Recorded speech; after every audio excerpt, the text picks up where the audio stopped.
kembali kita ketemu di Jab-Jab Solution. Kita belajar tentang dinamika rotasi yang keempat. Dinamika rotasi yang keempat ini yaitu membahas tentang energi kinetik menggelinding atau kita singkat dengan EKM.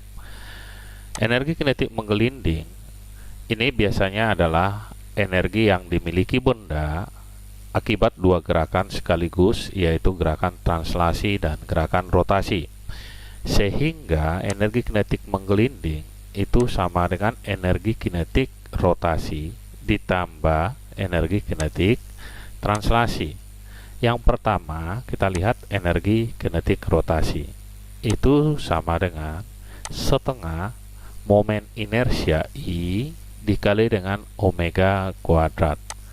Sedangkan energi kinetik translasi itu sama dengan setengah mv kuadrat.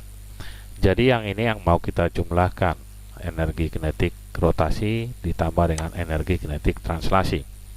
Contohnya kita ambil energi kinetik pada bola pejal yang mengalami gerakan sekaligus translasi dan rotasi atau menggelinding. Kira-kira kita peroleh dengan persamaan.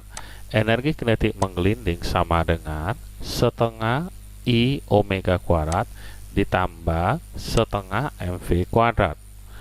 Kalau kita jabarkan hasilnya setengah, dimana I itu adalah 2/5 mr kuadrat. Untuk bola pejal di pelajaran sebelumnya telah kita buatkan untuk beberapa benda momen inersianya, ditambah setengah mv kuadrat.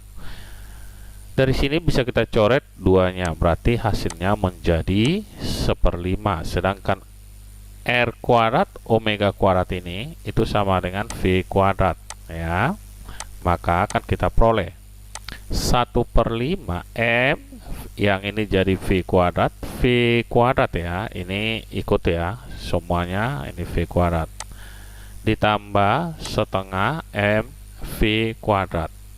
Hasilnya 1/5 ditambah 1/2, jadi tinggal kita kali silang aja.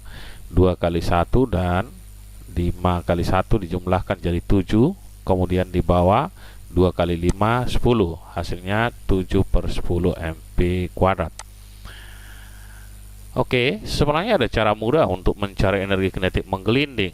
Caranya adalah jika nanti momen inersia suatu benda dituliskan X per Y, misalnya 2/5 atau 1/2 atau 2/3 dan lain-lain, maka energi kinetik menggelindingnya langsung aja kita jumlahkan X ditambah Y, Y-nya langsung kita kali 2 ya. Jadi kalau misalkan kita ambilkan 2/5, berarti 2 ditambah 5 baru 5 nya dikali 2, berarti 7/10 seperti tadi.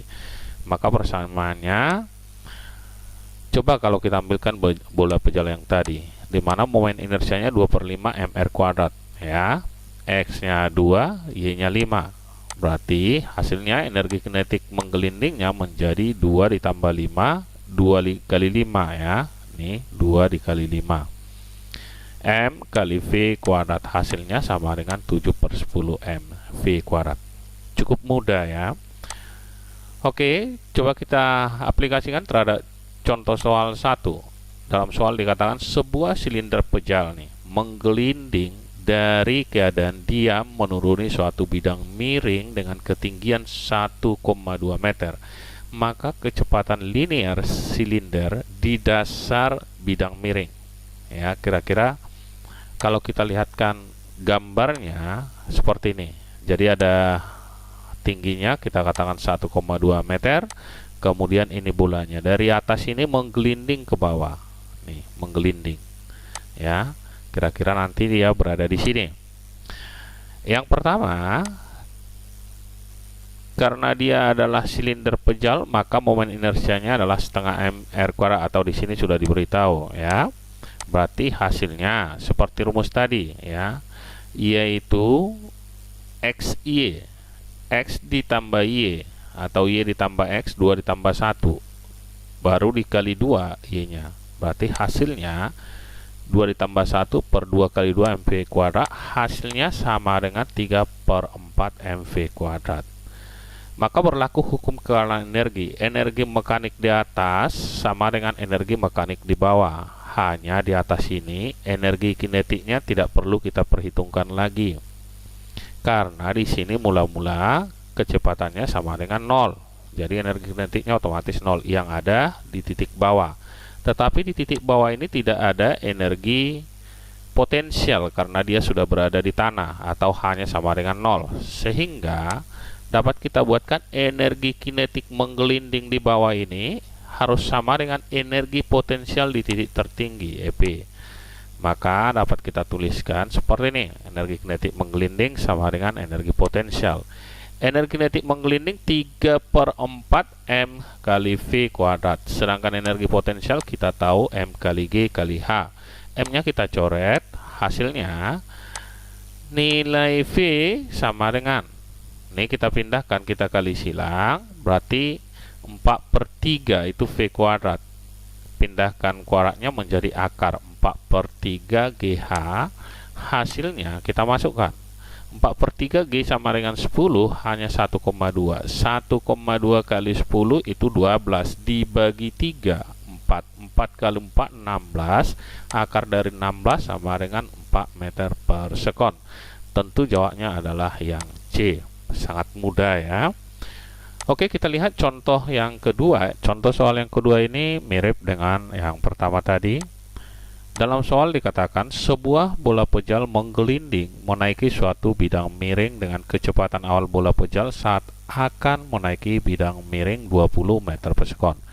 Jika energi yang hilang diabaikan, ternyata bola mencapai ketinggian H sebelum berbalik. Berapakah nilai H? Oke, ini mudah. Yang pertama penyelesaiannya, kita carikan dulu momen inersia untuk bola pejal. Momen inersianya I sama dengan 2/5 mr kuadrat. Seperti yang dijelaskan sebelumnya, berarti energi kinetik menggelindingnya adalah 2 ditambah 5 per 2 kali 5. Hasilnya sama dengan 7/10 M kali V kuadrat. Selanjutnya, karena dia pada titik tertinggi, bola berhenti sesaat, artinya kecepatan akhirnya 0. Sedangkan di bawah bola tidak memiliki energi potensial, maka energi kinetik menggelinding di bawah harus sama dengan energi potensial di titik tertinggi. Hasilnya 7/10 mv kuadrat itu sama dengan M kali G kali H. Kemudian M nya kita coret, kita peroleh nilai H-nya. H sama dengan, nih H, kita pindahkan G-nya ke sana, hasilnya 7V kuadrat dibagi dengan 10G. Ini kalau kita masukkan angkanya 7 kali V-nya 20. Ini 20, kita masukkan 7 kali 20 kuadrat ya. Dibagi 10 kali G10 sama dengan 20 kuadrat itu sama dengan 400 dikali 7. Berarti 2800 dibagi dengan 100, hasilnya 28 meter ya. Tentu jawabnya adalah yang E. Sangat mudah sekali ya. Oke, terima kasih. Sampai jumpa kembali di pertemuan berikutnya.